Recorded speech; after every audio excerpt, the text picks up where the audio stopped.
માફ કરજો, મારે થોડું ઇમોશનલ એટલા માટે થવાયું કે પરિસ્થિતિઓ એવી આવતી હતી, કોઈ બ્લેકમેલિંગ કરે. પણ મિત્રો, હું આપને કહેવા માંગુ છું કે વિસાવદરની જનતાએ સાબિત કરી બતાવ્યું છું. તમે વિચાર કરો, 2022 પછીનો ચૂંટણીનો કાળ આજ આવ્યો. વિસાવદર 2022માં 14% વોટ મળ્યા હતા. આદિવાસી ને સૌરાષ્ટ્ર વિસ્તારમાં 27% વોટ મળ્યા હતા. મિત્રો, હું તો પોલિટિકલ એનાલિસ્ટ રહ્યો છું. 16 વર્ષ મેં જર્નલિઝમમાં એ જોયું છે.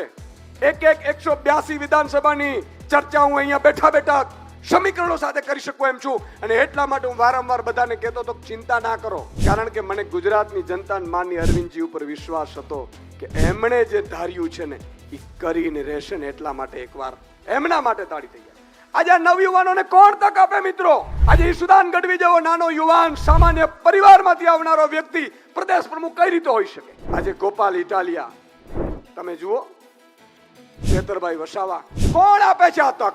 અને એટલા માટે હું કહું છું મિત્રો, ભાજપ વાળા તોડવાની કોશિશ કરશે, ભાજપ વાળા ડરાવવાની કોશિશ કરશે, કારણ કે હવે એમને થોડા દિવસે તાળા દેખાઈ ચૂક્યા છે. સાહેબ, આ વિસાવદરની ચૂંટણી નહોતી, માત્ર આમ આદમી પાર્ટી નહોતું લડી રહ્યું, માત્ર ગોપાલ ઇટાલિયા કે સુદાન ગઢવી નહોતા લડી રહ્યા.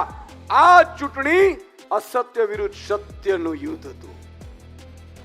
આ ચૂંટણી કૌરવો વિરુદ્ધ પાંડવોનું હતું. આ ચૂંટણી સત્યની જીત થઈ છે.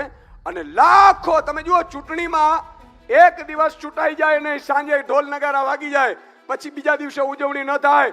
મિત્રો, હજારો ફોન આવે છે જોઈનિંગ માટે. મને કે અમારે તાલુકા લડવી છે, અમારે જિલ્લા લડવી છે. તો અમારા વાળા ક્યાં જાય?